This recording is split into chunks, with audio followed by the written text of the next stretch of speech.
దుల్కర్ సల్మాన్ నిర్మాణంలో తెరకెక్కిన లోక చాప్టర్ 1 మలయాళ ఇండస్ట్రీలో సంచలన విజయం సాధించింది. ఇప్పటివరకు మలయాళంలో చిన్న బడ్జెట్ సినిమాల చరిత్రలోనే అత్యధిక వసూళ్లు సాధించిన సినిమాగా నిలిచింది. దేశంలో 152.96 కోట్ల రూపాయలు కలెక్ట్ చేయగా, ప్రపంచవ్యాప్తంగా ఇప్పటికి 297 కోట్ల రూపాయలు వసూలు చూసిన ఈ చిత్రం త్వరలోనే 300 కోట్ల రూపాయలు మార్కును దాటుతుందని చెబుతున్నారు.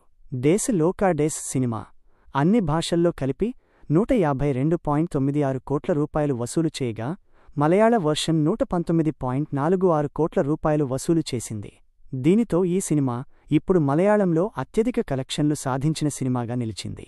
మోహన్ లాల్ నటించిన తుడారం సినిమా 118.6 కోట్ల రూపాయలు వసూలు చేయగా, ఈ సినిమా మొత్తం 122 కోట్ల రూపాయలు వసూలు చేసింది. కళ్యాణి ప్రియదర్శన్, నస్లెన్ కీలక పాత్రల్లో నటించిన ఈ చిత్రాన్ని డొమినిక్ అరుణ్ దర్శకత్వం వహించగా, దుల్కర్ సల్మాన్ నిర్మించారు.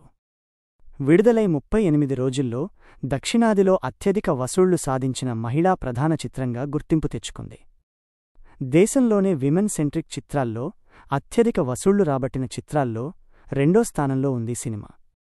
ఈ మధ్యకాలంలో కలెక్షన్ పరంగా ఈ చిత్రం మలయాళ చరిత్రలో నంబర్ 1 గ్రాసర్ అని చెబుతున్నారు.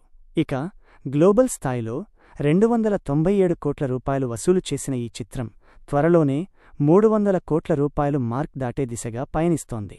లోకా యూనివర్స్లో మొత్తం 5 చాప్టర్లు రాబోతున్నాయి. రాబోయే సినిమాల్లో టోవినో థామస్, మమ్ముట్టి ముఖ్య పాత్రల్లో కనిపించే అవకాశం ఉంది.